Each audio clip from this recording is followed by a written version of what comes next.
आह! क्या निशाना है। अपनी कमर सहलाते हुए वो उधर-उधर देखने लगा। पंगा लिया था तो भुगतना भी था। दरवाज़ा बंद करके वो अब अगली मंज़िल की तरफ रवाना हो गया जो कसरे-उबैद थी। कदीम तर्ज पर बने कसरे-उबैद की राहदारी शुरू हो चुकी थी। उसने इधर-उधर नज़रें दौड़ाई। वसी और इस बाग जिसमें खूबसूरत नायाब फूल खिले थे, गुलाबों की बहुतायत थी।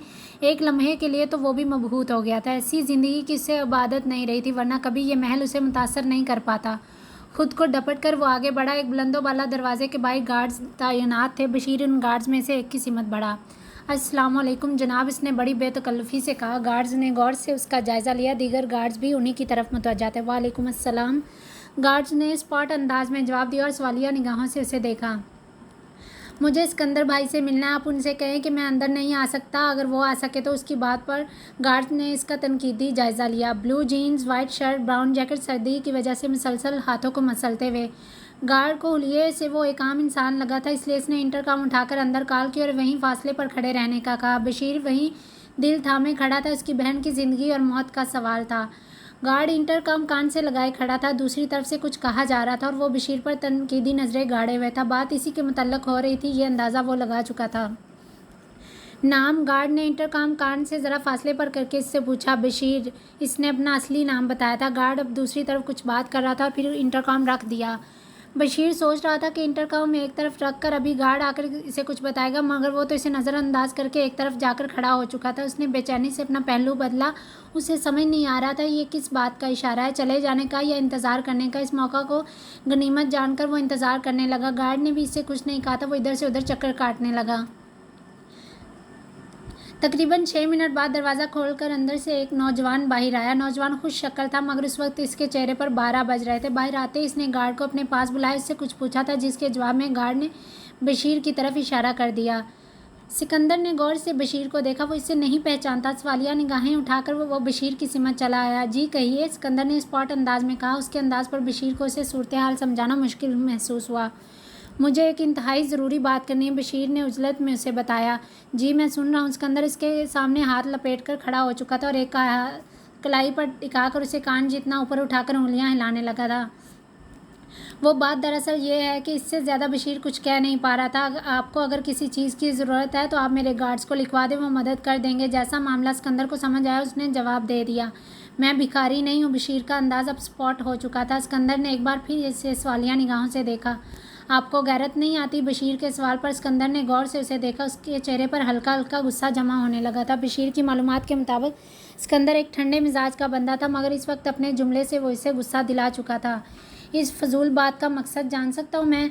सिकंदर ने चुपते हुए लहजे में कहा। मैं आपकी मदद करना चाहता हूँ, बशीर ने ठहरे हुए अंदाज में कहा। सिकंदर ने भवें हिचकाई। मतलब साफ था कि कहते रहो। आयमा को जल्द ही सज़ा मिलने वाली है और मैं चाहता हूं कि आप उसे बचाएं। सिकंदर ने इसकी बात पर पहले हैरत से उसे देखा और फिर पीछे खड़े गार्ड्स को। बशीर का हाथ पकड़कर वो उसे आगे ले आया। इन दोनों की आवाज़ें अब गार्ड्स तक पहुंचना तकरीबन नामुमकिन थी। तुम आयमा को कैसे जानते हो? सिकंदर ने सख्त लहजे में पूछा। अजनबी के मुंह से अपनी बीवी का नाम सुनना उसे बिल्कुल पसंद नहीं आ रहा था। ये इस बात का वक्त नहीं है, मैं सब बता दूंगा। बशीर ने उसे टालना चाहा। और अगर मैं ऐसा ना करूं तो? सिकंदर आयमा का नाम सुनते ही मदद के लिए राज़ी हो गया था। वो खुद ना कोई तरीका ढूंढ रहा था उसे बचाने का। यह सवाल तो महज मुकाबले को आजमाने के लिए पूछा गया था। तो मैं खुद उसे बचा लूँगा, बशीर दो टोक अंदाज में कहकर वहाँ से जाने लगा। किस हक से? इसकी पुश्त को देखते हुए सिकंदर ने चुपते हुए लहजे में पूछा। लगता है सिकंदर भाई कि आपको अपनी बीवी और बच्चे की ज़रूरत नहीं है, जब ही आप सवाल जवाब में अपना वक्त ज़ाया कर रहे हैं, बशीर ने दिल में आई साफ साफ ज़ुबान से कह दी। अगर तुम अकेले कुछ कर सकते हो तो मेरे पास मदद के लिए कभी ना आते। सिकंदर का लहजा दो टोक था। ठीक है, मैंने मान लिया, अब आप चल रहे हैं मेरे साथ? बशीर ने उलझते हुए कहा। पहले अपना तारुफ करवाओ, मैं क्यों तुम पर भरोसा करूं? सिकंदर की बात पर बशीर का दिल चाहा कि वो अपना सर पीट ले। सबर सबर, मुंह में बड़बड़ा कर बशीर ने खुद को पुरस्कून किया। सिकंदर ने एक निगाह दूर खड़े गार्ड पर डाली, फिर कुछ सोचने लगा। ठीक है, तुम रुको, मैं आता हूँ। सिकंदर बशीर से कहता हुआ गार्ड की तरफ बढ़ गया। अगर बाबा मेरा पूछें तो उनसे कह देना मैं अपने दोस्त के साथ जा रहा हूँ, देर हो जाएगी। गार्ड को हुक्म देकर वो बशीर को लेकर वहाँ से निकला। अपनी गाड़ी वो साथ ले चुका था। जाहिर सी बात है, पैदल जाना मुहाल था और वापसी में न जाने कैसी सूरत हाल हो। कसरे उबैद की दूध से बाहर निकलकर सिकंदर ने गाड़ी मलक हुसैन की हवेली की तरफ जाते हुए कच्चे रास्ते की तरफ डाल दी।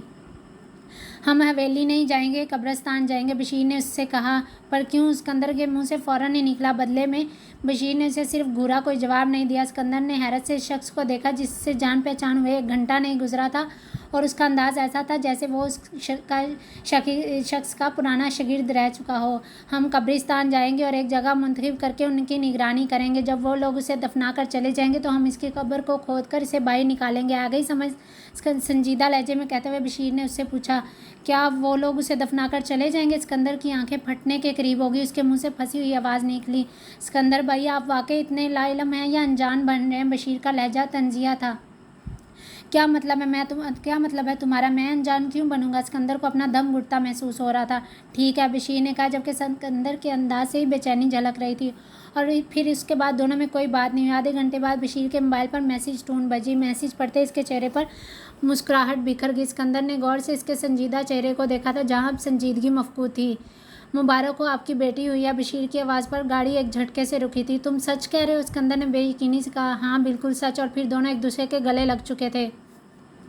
पर तुम्हें कैसे पता चला? मशकूक अंदाज में कहता हुआ सिकंदर पीछे हुआ। मैं कह रहा हूँ ना आपसे, ये इन बातों का वक्त नहीं है, बल्कि अब तो बिल्कुल भी वक्त नहीं है। आप गाड़ी कब्रिस्तान से दूर किसी महफूज मकाम पर रोके, वहाँ तक हम पैदल जाएंगे ताकि किसी की नज़रों में ना आए। बशीर की बात पर सिकंदर ने सिर्फ हनकारा भरा। 10 मिनट बाद सिकंदर ने अपनी गाड़ी रास्ते में आने वाली झाड़ियों के बीच ले जाकर रोक दी। वो दोनों गाड़ी से नीचे उतर आए। सिकंदर ने किसी को फ़ोन करके गाड़ी का ख्याल रखने को कहा। बशीर को तो बस जाने की जल्दी थी। एक दूसरे की हमराही में वो दोनों कब्रिस्तान पहुंच चुके थे। वहीं पर एक दरख्त की आड़ में इन दोनों ने जगह संभाली। तकरीबन 1.5 घंटे बाद उनका सब्र ख़त्म हुआ और आयमा दूर से ही नवाज़ का हाथ पकड़े हुए एक तरफ जाती हुई नजर आई। उनसे कुछ फासले पर मजीद चंद अफराद भी इधर जाते हुए नजर आ रहे थे, मगर कुछ फासले पर जाकर ये रुक चुके थे। बशीर और सिकंदर ने मजीद खुद को छुपाया। सामने आने का ये वक्त नहीं था। आयमा काली चादर में मलबूस थी। उसने तकरीबन पूरा चेहरा ही छुपाया हुआ था। एक कब्र के नज़दीक जाकर नवाज़ ने उसका हाथ छोड़ दिया था और फिर उसी लम्हे आयमा थोड़ा पीछे खिसकी थी। बशीर ने हैरत से उसे देखा। सिकंदर का खुद पर ज़ब्त ख़त्म हो रहा था। आयमा नवाज़ के आगे हाथ जोड़े खड़ी थी। नवाज़ ने उसे कुछ कहा था, जिस पर इसने एक नज़र पीछे खड़े लोगों पर डाली थी। उसके देखने पर इन लोगों में हलचल पैदा हुई। फिर कुछ देर बाद वह छोटे छोटे कदम उठाती उस कब्र में लेट रही थी। कैसे लोग हैं ये लोग? सिकंदर ने गुस्से से कहा। सुकून से रहें सिकंदर भाई। बशीर का टोकना उसे नागवार गुजर रहा था। आयमा कब्र में लेट चुकी थी। चंद लोग नवाज के पास आ गए। अब वो लोग मिट्टी डालकर कब्र बराबर कर रहे थे। अब दोनों से ही ज़बत मुश्किल हो रहा था। दोनों इंतज़ार कर रहे थे कि कब दोनों जाएं और कब ये लोग आयमा को बचाएं। कब्र बराबर हो चुकी थी। नवाज ने इशारे से लोगों को जाने का कहा। जब वो लोग नज़रों से ओझल हो गए तो नवाज कब्र के पास बैठा और इसकी मिट्टी को अपनी मुट्ठी में भर लिया। सर झुकाए वो नादम सा बैठा था। ये यहाँ से जा क्यों नहीं रहा? सिकंदर ने मुस्तरब होकर कहा था। पता नहीं, बशीर ने जवाब दिया। दोनों की नज़रें सामने के मंजर पर ही थीं। ज़मीन पर अकड़ों बैठे नवाज अब रो रहा था। इन्हें दूर से वो रोता हुआ नजर आया। मुंह से मुसलसल कुछ कह रहा था। अगर इतना ही अफसोस हो रहा था तो बहन पर यह जुल्म किया ही क्यों? सिकंदर ने शिद्दत ज़ब्त से दांत पीसते हुए कहा। बशीर ने उसकी तायद की थी।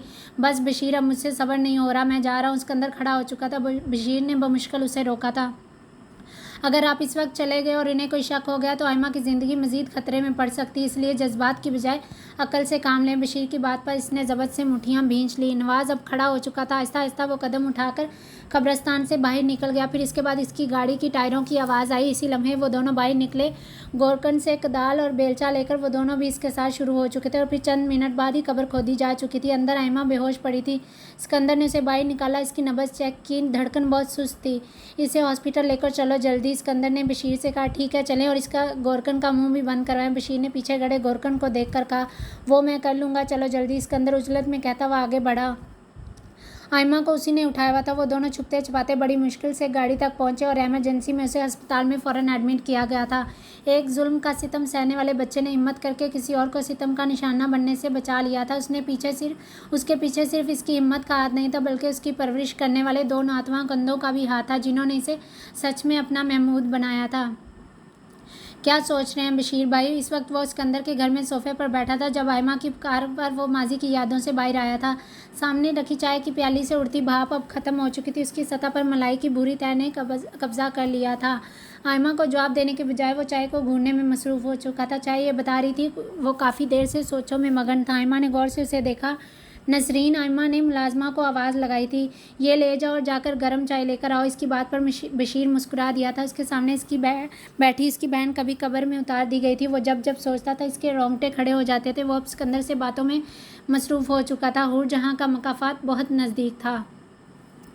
बाब चहारम मुकाफात। मुकाफ़ात तुम्हें 3 गुना ज़्यादा मिलेगा जब तुम पहुंचाओगे किसी ऐसे को तकलीफ़ जिसे तकलीफ़ देने की ज़रूरत नहीं थी। तुमने इस वक्त कुछ नहीं सोचा, खुदगर्जी दिखाई, जबकि हकीकत तो यह है कि तुम कुछ सोचते ही नहीं थे। मगर मुकाफ़ात बड़ा है उस दुख से जो तुमने मुझे पहुंचाया। तुम बदनसीबी का शिकार हो जाओगे और किस्मत मुस्कुराएगी तुम पर, और तुम्हारी तकदीर यकीनन तुमसे मुंह फेर लेगी। मुकाफ़ात तुम्हें दुख देगा, उससे भी बदतर, जितना हमें तुमने दुख पहुंचाया, और फिर तुम कभी भी खुशहाल नहीं हो सकोगे। नहीं बचेगी तुम्हारे पास कोई नौकरी, गाड़ी और साथी, क्योंकि किस्मत इसके हाथों में खेलेगी और मुकाफ़ात तुम्हारा ख्याल रखेगा। आएगी बदनसीबी हर तरह से तुम्हारे पास, दर हकीकत वो तुम्हारे करीब ही रहेगी तुम्हारे जनाजे के दिन तक। मुकाफ़ात कर सकता है तुम्हें माफ़ अगर तुम माफ़ी मांग लो और तलाफ़ी कर दो उस नुकसान की जो तुमने हमें पहुँचाया। बहरहाल ये कहना मेरा जवाज़ ही नहीं, ये मुकाफ़ात पर है कि वो मरने तक तुम्हारे साथ क्या सलूक करता है। चौधरी शाहनवाज मलक अपनी आलीशान हवेली में कसीर मुलाजमों की तादाद के बावजूद अपने वसी और हसीन कमरे में बेड पर लेटा अपने सीने में उठते दर्द को बर्दाश्त कर रहा था। वो दर्द से दोहरा हुआ जा रहा था। इसकी गुनूदगी में जाने के बाद फ़ारूक वहाँ से जा चुका था। कमरे में मौजूद मुलाजमा भी उकताहट का शिकार होकर अपनी दिलचस्पी का सामान करने गई थी। पीछे से सीने में उठते दर्द ने इससे दिल पर हाथ रखने पर मजबूर किया था। तकिया का सहारा लेकर वो कदरे ऊंचा हुआ था। आंखों में सुर्ख डोरे तैरने लगे थे। ज़बत से उसकी आवाज़ हलक से बाहर नहीं आ रही थी। उसकी सरदारी, उसके इख्तियारात, उसका माल, उसके मुलाजम, उसकी बीवी, उसकी औलाद, कोई उसका मरहम रखने उसके पास नहीं था। उसका जाम, उसका गुरूर सब बेबसी में मुंदमिल हो रहा था। खांसते खांसते, तड़पते बुलकते वो फिर से गुनूदगी में जा चुका था। दोपहर के 2:30 बजे का वक्त था जब खिड़कियों से आती हुई धूप ने इसकी नींद में खलल डाला था। गुज़िश्ता रोज़ की वजह से किसी ने उसे उठाना मुनासिब नहीं समझा था। वो इस एक रात में सालों का सफ़र कर आई थी। थकन अब भी जिस्म में महसूस हो रही थी। माजी में अपनों के लगाए गए जख्मों के घाव वो फिर से महसूस करने लगी थी। अपनी मंदी मंदी आंखें खोलकर इसने घड़ी की सीमत देखा जो 2:30 बजा रही थी। वक्त देखकर वो फ़ौरन उठ बैठी। इसकी आंखें पूरी खुल चुकी थी। एक निगाह कमरे में चारों तरफ दौड़ाई, इधर कोई नहीं था। पहले उसने सोचा कि बाहर जाकर नाश्ते का कहे, लेकिन कुछ सोचकर अलमारी की तरफ बढ़ी। अपनी ट्रिपल डोर की अलमारी का दरमियान वाला दरवाज़ा खोला, फिर सबसे नीचे वाले खाने के सारे कपड़े हटाए। वहाँ एक खाकी रंग का लफाफा उभरा। सबीहा ने वो लफाफा बाहर निकाला और इसके अंदर मौजूद तस्वीर बाहर निकाली। उन्होंने जब ये तस्वीर खिंचवाई थी तो इसकी 3 कॉपीज़ हवेली में मुख्तलिफ जगह रखी थी। एक अपने कमरे में, दूसरा एक बड़े साइज़ के फ्रेम में मलक हुसैन के कमरे में दीवार पर लगाई थी, तीसरी हवेली में नीचे ही एक कमरे में। वहाँ अक्सर आयमा और सबीहा पाई जाती थी और इसी कमरे में आयमा को बंद किया गया था। बीच में एक खूबसूरत बेजवी सुर्ख मरजान और अतराफ में नन्हे नन्हे से सफ़ेद की किस अंगूठी की जान बढ़ा रहे थे। आला के हाथ में यही अंगूठी थी। सबीहा ने एक तस्वीर एक बार फिर से देखी। इसे यकीन हो चुका था आला ही उसकी बहन की बेटी है, वो बहन जो बरसों पहले एक गलत फहमी की भेंट चढ़ा दी गई थी। उसने जल्दी से वो तस्वीर दोबारा खाकी लिफाफे में डाली, लिफाफा नीचे रखा, फिर से उसके ऊपर सलीके से कपड़े रखकर इसे छुपा दिया। तकरीबन 5 मिनट लगे उसे सारी कार्रवाई मुकम्मल करने में। अब इसका रुख बाथरूम की तरफ था। कांच के नाजुक से पिस्ताई रंग के 3 कप हम रंग पिर्च में सलीके से रखे हुए थे। चाय के ऊपर भाप का मरगुला रक्स कर रहा था। जब एक मर्दाना हाथ उस मंजर में और दरमियान में मौजूद एक कप को थाम लिया। हवा में भाप उड़ाती चाय गर्म सियाल मादे की तरह बशीर के हलक में उतर रही थी। एक घूंट भरकर इसने फिर से कप वापस रख दिया और दूसरे कप हनूज वैसे ही धड़े थे। उस शख्स के बारे में मालूमात करवाई। कौन था वो? बशीर ने अपनी टांग दूसरी टांग पर चढ़ाते हुए पूछा। पता चला है, जवाब सिकंदर की तरफ से आया एक धीमी सी सरगोशी में। अच्छा, ये तो अच्छी बात है। फिर उसे लेने कब जाना? सालार वहाँ से। मेरा तो मशवरा है कि जल्द से जल्द भेज दो उसे। अजनबियों के घर रहना मुनासिब नहीं है। बशीर ने मेज़ पर रखे हुए बिस्किट की प्लेट उठाई थी। सिकंदर और आयमा ने एक नज़र एक दूसरे को देखा मगर कहा कुछ नहीं।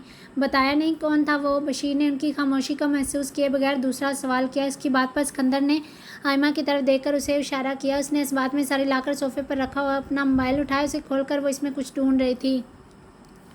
बशीर ने नासमझी से इन दोनों की जिम्मत देखा। सिकंदर ने जवाब देने के बजाय कंधे उचका दिया। क्या यही लड़का था वो? कुछ लम्हों बाद आयमा ने मोबाइल इसकी सिमत बढ़ाया, जिसे इसने लम्हा ज़ाया किए बिना फ़ौरन थाम लिया।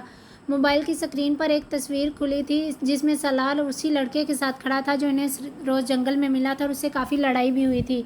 तस्वीर में सलार और वो एक दूसरे के कंधे पर हाथ रखे खड़े थे। दोनों की मुस्कुराहट बहुत खूबसूरत थी। इनका अंदाज़ और चेहरे की चमक ऐसी थी कि पहली बार देखने वाला शख्स भी बता दे कि उन दोनों के दरमियान काफ़ी गहरा ताल्लुक़ है। बशीर ने गौर से इस तस्वीर को देखा था, फिर बेखुदी में गर्दन में इस्बात में हिलाई। हाँ, यही था वो। उसके मुंह से बस इतना ही निकला। पीछे तस्वीर में एक औरत का साइड पोज नज़र आ रहा, उसे देखें। आयमा को तवज्जो दिलाने पर बशीर ने तस्वीर को जूम किया। इन दोनों की गर्दन के दरमियान से एक औरत का नीम रुख नजर आ रहा था जो शायद पीछे गुजर रही थी और तस्वीर में कैद हो गई थी। बशीर ने गौर से उसे देखा। उसे समझ नहीं आया। इसने फिर गौर किया, फिर से एक पल, 2 पल और फिर तीसरे पल वो इसे पहचान चुका था। उसके होंठ मखसूस अंदाज में हिले। सबीहा। आयमा ने इसके होंठों की गर्दश समझते हुए इस्बात में गर्दन हिलाई और फिर उसके आंसू जज्बात के धारे में बहने लगे। तुम लोगों ने मुझे कुछ क्यों नहीं बताया? मोबाइल से सर उठाकर बशीर ने शिकवा अंदाज में कहा। हमें नहीं मालूम था। सिकंदर ने अपने हाथ बुलंद किए। बशीर ने हैरानी से इन दोनों को देखा। सिकंदर सुकून से था जबकि आयमा आंसू बहा रही थी। तो फिर ये कब आई? बशीर ने मोबाइल फ़ोन फ़िज़ा में बुलंद करके मशकूक नज़रों से पूछा। आयमा को पता था। बस जवाब सिकंदर की तरफ से आया। आयमा। बशीर ने उसका नाम खींचकर पुकारा। लहजे में शिकवा वाज़िह था। प्लीज़ बशीर भाई, प्लीज़ मुझसे कुछ भी मत पूछें। इसने एहतजाजन कहते हुए टेबल पर रखे हुए टिश्यू बॉक्स में से टिश्यू निकालकर अपने आंसू पोंछने शुरू किए थे। बशीर ने उनको की तरह इसे देखा। मुझे बताओगी कुछ? बशीर की बात पर आयमा ने सर हिलाया था। रुखसाना ऊपर से हूरजहां के कमरे से निकलती हुई रौनक से चलती हुई नीचे अपने कमरे में आई, जहाँ इसने चौधरी शाहनवाज को गनूदगी में पाया। मुलाजमा के साथ किए गए सलूक के बाद से नवाज ने अब तक उससे बात नहीं की थी। कमरे में होती खटपट से नवाज की आंख खुली थी। बमुश्किल इसने अपनी बंद होती आंखें खोलकर इर्द गिर्द देखना चाहा। रुखसाना साइड टेबल के पास खड़ी इसकी दवाइयाँ देख रही थी जब इसकी निगाह इस तरफ उठी। साईं, आपने बताया नहीं किसने की ऐसी जुर्रत? उसके जख्म की तरफ इशारा करके इसने पूछा था। रुखसाना के लहजे की हकारत नवाज को बहुत बुरी लगी थी। उसने एक नज़र इस पर डालकर नागवारी से अपना चेहरा मोड़ लिया। पहले तो तुम बताओ कैसे की तुमने ऐसी जुर्रत? नवाज ने भी इसी के लहजे में कहा। रुखसाना को ये बात अंदर तक सुलगा गई थी। वो मुलाजमा अपनी हद फलांग रही थी। उसे उसकी औकात याद दिलानी ज़रूरी हो गई थी। नफरत से कहती, वो गुस्से से भरी बाहर की जानब बढ़ी थी। कायनात और निदा कहाँ? उसके अंदाज को खातर में ना लाते हुए चौधरी शाहनवाज ने दूसरा सवाल पूछा। कानों में आवाज़ पड़ते ही रुखसाना के बढ़ते कदम जंजीर हुए थे। वो एड़ियों के बल घूमी। निदा की दोस्त की तबीयत ठीक नहीं थी तो वो दोनों इयादत के लिए गई हैं। रुखसाना ने बगैर किसी तासुर के जवाब दिया। इसके जवाब पर नवाज के चेहरे पर एक रंग आकर गुजर गया। घर के हालात से बेफिक्र होकर वो अपनी दोस्त की इयादत के लिए चली गई। आज मैं माफ़ कर रहा हूँ लेकिन आइंदा ऐसा नहीं होना चाहिए। सख्त अंदाज में की गई तंबीह पर रुखसाना ने सिर्फ सर हिलाया था। नवाज के सीने में एक बार फिर दर्द उठा था। रेस्टोरेंट में इस वक्त काफ़ी रश था। हर तरफ चम्मच कांटों की आवाज़ें गूंज रही थी। अपने मखसूस यूनिफॉर्म में मलबूस वेटरस अपनी खिदमत सर अंजाम देते फिर रहे थे। निदा और कायनात 1 घंटे पहले ही यहाँ आई थी। लोगों से छुपाती उन्होंने कोने की टेबल पसंद की थी। निदा एक टेबल पर अकेली बैठी हुई थी जबकि उससे कदरे फासले पर मौजूद टेबल पर खाने पीने की इश्तिहा अंगेज़ खुशबू फैली हुई थी। इस टेबल पर मौजूद दोनों अफराद खाने से भरपूर इंसाफ कर रहे थे जब कायनात ने अपने सामने बैठे लड़के को मुखातब किया था। तुमने अपने घर वालों से बात की? कायनात ने फिक्र से डूबी आवाज़ में कहा। उसके सामने मौजूद लड़के ने इसे मुस्कुरा कर देखा। ऐसा क्यों सोच रही हो? तुम्हारा हुक्म मैं टाल सकता हूँ? ऑफ कोर्स कर ली थी, लड़के ने मीठे लहजे में कहा। इसकी बात पर कायनात खिलखिलाई थी। वो दोनों अब फिर से बातों में मसरूफ़ हो चुके थे। 1 घंटे में रेस्टोरेंट से काफ़ी लोग जा चुके थे मगर उनकी जगह नए चेहरे भी आ गए थे। हर टेबल मखसूस थी। सब पर कोई ना कोई बैठा हुआ नज़र आ रहा था। किसी पर बूढ़े से जवान तक, किसी पर हंसते मुस्कुराते बच्चे भी और किसी पर ऑफिस यूनिफॉर्म में बैठे तनहा लोग। निदा ने हर तरफ का एक भरपूर जायज़ा लिया। जब उसके मोबाइल पर एक पैगाम मौसूल हुआ इसने फ़ौरन खोल कर देखा। पैगाम उसकी माँ की तरफ से था। दोस्त की इयादत कर ली हो तो अब हवेली पहुंच भी जाओ, तुम्हारे बाबा नाराज़ हो रहे हैं। पैगाम पढ़कर इसने बुरा सा मुंह बनाया तो फिर इशारा करके कायनात से चलने का कहा। उस लड़के से इजाज़त लेकर अब वो दोनों गाड़ी में बैठकर हवेली जा रही थी। शहर जाने के बाद से सालार की जुरैज के साथ बहुत गहरी दोस्ती हो गई थी। हर वक्त मुझसे इसका जिक्र करता रहता था। कभी कुछ तो कभी कुछ। मेरे इसरार पर जब उसने अपने साथ अपने दोस्त की पिक्चर सेंड की तो एक पिक्चर में सबीहा भी थी। जुरैज सबीहा का बेटा है। आंसू इसके गालों पर मुसलसल बह रहे थे। फिर भी तुम्हें हमें बताना चाहिए था, चाहे कोई भी बात थी और कैसे भी हुई। इतना बड़ा सच और तुमने हमें हवा भी ना लगने दी। बशीर मुसलसल आयमा को डांट रहा था। सिकंदर खामोशी से चाय से लुत्फ़अंदोज़ होने के साथ साथ इन दोनों को वक्फे से देख रहा था। अच्छा बस ठीक है, अब पता चल गया। यूँ इस तरह से बहस करने का क्या फ़ायदा होगा? सिकंदर की आवाज़ पर वो दोनों खामोश हुए थे। मुझे उससे मिलना है। कुछ तवक्कुफ़ के बाद बशीर ने बेचैनी से कहा। आपसे ज़्यादा मुझे इससे मिलने की तड़प है। लहजे के तनाव और अंदाज में इस तरह पर बशीर ने उसे घूरा था। ये सब कुछ छोड़े बशीर भाई, आप ये बताएं अब आप क्या करने वाले हैं? सिकंदर ने बशीर का ध्यान दूसरी तरफ किया था। मैंने अब सब कुछ अल्लाह के हवाले कर दिया। जुल्म का शिकार अब बहुत सारे लोग होने लगे। जब जुल्म हद से बढ़ने लगे तो समझ जाएं कि जालिम की पकड़ नज़दीक है। वो लहजा भर रुका। आयमा और सिकंदर दोनों इसी की सिमत देख रहे थे। मैंने जो मंजर हवेली में देखा उसके बाद से मुझे उनके अंजाम से डर लगने लगा। न जाने अब उनके साथ क्या हो। कितने मजलूमों की बद्दुआ ले रहे हैं वो लोग। और वैसे भी मजलूम की आह तो अर्श हिला देती है, लेकिन जालिम ये कैसे समझे। उसने अफसोस से कहा, आखिर ऐसा क्या देख लिया आपने जो अब अपना इरादा बदल रहे हैं। आयमा को हैरत हुई थी। रुखसाना एक नातवां को अपने जुल्म का निशाना बना रही थी और वहाँ कोई ऐसा नहीं था जो इसे रोक सके। वहाँ सारे तमाशबीन थे। बशीर ने तफसीलात बताई थी। इन दोनों ने भी तासुफ का इजहार किया था। अस्सलामुअलैकुम, बशीर मामू आए हुए हैं और मुझे पता ही नहीं। ग्रेट लिविंग रूम का दरवाज़ा बूर करते हुए बिस्मा ने अपनी लाइल्मी को कोसा था। ढीला ढाला सा जामनी कुर्ता, इसके साथ जीन्स पहने हुए सफ़ेद दुपट्टा स्टॉलर की तरह गर्दन के गिर्द लिपटा हुआ, बालों की बनाई हुई ऊंची पौनी गर्दन के अतराफ इधर से उधर झूल रही थी। देखने में इंतहाई दुबली पतली, इतनी के लोग कमज़ोर कहें। उम्र तकरीबन 16-17 के दरमियान। बशीर से कहती हुई सीधा आकर सिकंदर के साथ बैठी थी। बेटा कुछ खाओ पियो। गर्दन को खम देकर सलाम का जवाब देने के बाद बशीर ने बिस्मा से कहा था। बात का मकसद समझ आने पर उसने हैरत से अपने मामू को देखा, जिसके अंदाज में संजीदगी के अलावा कुछ भी ना था। फिर आराम से गर्दन इनकार में हिला दी थी। आयमा ने एक नज़र अपनी बेटी की तरफ देखकर नज़रें हटा ली थीं। मामूल के मुताबिक मारवी हाउस में वो सारी रात इस वक्त किचन में खड़ी खुशगपियों में मसरूफ़ थी। फ्रीहा और दानिया खाने की तैयारियों में मगन थी, जबकि लीज़े हमेशा की तरह काउंटर पर चढ़ी कुछ ना कुछ ठोंसने में मगन थी। इस सारे मंजर में सिर्फ हाला ही खामोश और गैर आरामदासी बैठी थी। चीज़ों की खटर पटर से ज़्यादा उनकी बातों की आवाज़ें किचन में गूंज रही थी। किचन में क्या बल्कि पूरे घर में। बड़ी अम्मी नाश्ता बनाऊँ आपके लिए। फरी की निगाहें जैसे ही किचन में दाखिल होती सबीहा पर पड़ी। उसने फ़ौरन ही पूछा था, नहीं अब मैं खाना ही खाऊंगी। जवाब सादा लहजे में दिया था। दवाई खाई थी आपने? अपने मुंह के आगे से केला हटाकर लीजे ने पूछा। इन सब की नज़रें सबीहा पर ही थीं। खाने के साथ ही लूंगी। सबीहा की निगाहें भटक भटक कर हाला की तरफ ही जा रही थी। खुद पर अपनी नज़रों का इत्तेकाज महसूस करके इसने सबीहा की तरफ मुस्कुरा कर देखा था और सबीहा एक बार फिर किसी कमज़ोर लम्हे की जद में आने लगी। इसलिए जज्बात के धारे में बहने से पहले वो किचन से बाहर निकल आई थी। जिस वक्त वो बाहर आकर लाउंज में बैठ रही थी, इसी लम्हे जुरेज़ और साइम घर में दाखिल हुए थे। साइम के हाथ में एक फाइल थी। दोनों के चेहरे खुशी से खिले हुए थे। सबीहा ने हैरत से इनको देखा था। तुम दोनों किसी काम से नहीं गए थे? अपनी हैरत का इजहार इसने कर दिया था। काम से ही गए थे और काम हो गया, साइम ने खुशगवार अंदाज में कहा। सबीहा के चेहरे की हैरत किसी तौर कम नहीं हो रही थी। जब जुरेज़ ने इसे बैठने को कहा, बगैर किसी तासुर के वो बैठ चुकी थी। कैसा काम? उसने फिर पूछा। साइम ने कुछ लम्हे इसे देखा, फिर फाइल उसकी तरफ बढ़ा दी। ये क्या है? देखो। साइम के कहने पर इसने पहला सफ़ा खोला। सामने ही एग्रीमेंट पेपर थे। उसने तफसीली निगाह पूरी फाइल पर डाली, जिसके चेहरे पर धीमी मुस्कान आने लगी। इस दुकान का क्या होगा अब? फाइल को सबीहा ने टेबल पर रखते हुए कहा। साइम और जुरेज़ ने एक दूसरे की तरफ मुस्कुराते हुए देखा। अपनी कही हुई बात पर उसे अपनी बेवकूफ़ी का एहसास हुआ था। हम गारमेंट्स का काम शुरू कर रहे हैं। दुकान में शाम को माल डलवा दूंगा, फिर उसके बाद हम वहीं जाया करेंगे, साइम ने कहा था। और फैक्ट्री मैंने इस्तीफ़ा दे दिया। साइम ने उसे बताते ही खाना लगवाने को कहा, जो कि तैयार नहीं हुआ था। अब हर घर की तरह सबको 10 मिनट का दिलासा देकर इन्हें पूरे 1 घंटे तक इंतज़ार करवाना था और हर 10 मिनट बाद एक नया बहाना बनाना था। तीखे नैनोनकुश, सभी पेशानी, बूढ़े लहरियादार बाल, बड़ी बड़ी आंखें और गंदमी रंगत। बिलाशुबा वो दोनों ही हसीन लड़कियां थीं, लेकिन कायनात की आंखें रिदा के मुकाबले में ज़्यादा हसीन थीं। अपनी खूबसूरती के इदराक ने इन दोनों की शख्सियात में गुरूर शामिल कर दिया था। कुछ उनके खून का असर था। नानी से अकड़ और माँ से जज्बाती तबीयत पाई थी। दोनों किसी को खतर में ना लाती। इस वक्त भी वो दोनों उजलत में हवेली का दरवाज़ा बूर कर रही थी। जल्दी चलो, रिदा मुसलसल कायनात से कह रही थी। चल तो रही हूँ, क्या भागने लग जाऊँ ताकि मशकूक हो जाएं? कायनात ने तपे तपे लहजे में उसे जवाब दिया। हील पहनकर उससे तेज़ चला नहीं जा रहा था। हवेली में दाखिल होकर वो लोग जल्दी से नीचे अपने कमरे की तरफ भागी थी। जल्दी से अपना हुलिया मामूल के मुताबिक करके वो नवाज़ के कमरे की तरफ आ रही थी। अंदर आ जाएं। दरवाजे के पास आकर हल्की सी दस्तक देकर रिदा ने कहा था। आ जाओ। रुखसाना की आवाज़ सुनते ही वो दोनों जल्दी से अंदर आई थी। नवाज़ इस वक्त बेड पर नीम दराज था। उसके करीब ही खाने की ट्रे रखी थी, जिसमें सूप और दलिया था। साथ में एक चपाती थी जो कि आधी खाई हुई थी। रुखसाना बेड पर ही दूसरी तरफ बैठी थी। इन दोनों ने एक तरफ रखे सोफे पर जगह संभाली। कैसी तबीयत है अब आपकी? रिदा की आवाज़ में फ़िक्र थी। कायनात भी चेहरे पर परेशानी लिए देख रही थी। नवाज़ ने मुस्कुरा कर इनकी सीमत देखा। अब तो बिल्कुल ठीक हूँ मैं। नवाज़ का शफकत भरा लहजा सुनकर इन दोनों के चेहरे पर मुस्कुराहट बिखरी थी। कुछ देर तक वो चारों ऐसे ही इधर उधर की बातें करते रहे। कायनात और निदा मुतमईन हो गई थी। उनकी तवक्का के बरखिलाफ इन्हें डांट नहीं लगी थी।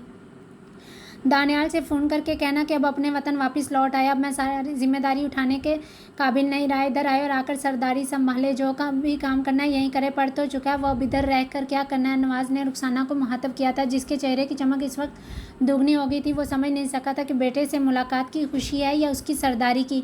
बिल्कुल कह दूंगी, बिल्कुल, बल्कि सुबह ही से फ़ोन करूंगी। रुखसाना ने नवाज की बात से इत्फाक करते हुए इसकी तवज्जो खाने की तरफ मबजूल करवाई थी।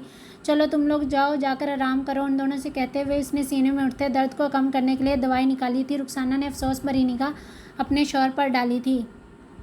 चौधरी शाह दानियाल मलक वल्द शाहनवाज मलक, आपका निकाह नूर बिनते असद कुरैशी से बाइवज हक महर एक कोठी और 20 लाख रुपए सिक्का राजुल वक्त करार पाया। क्या आप इन्हें अपने निकाह में कबूल करते हैं? काजी साहब की भारी आवाज़ गूंजी। जी कबूल करता हूँ। दानियाल ने आखिरी बार इजाब कबूल किया था।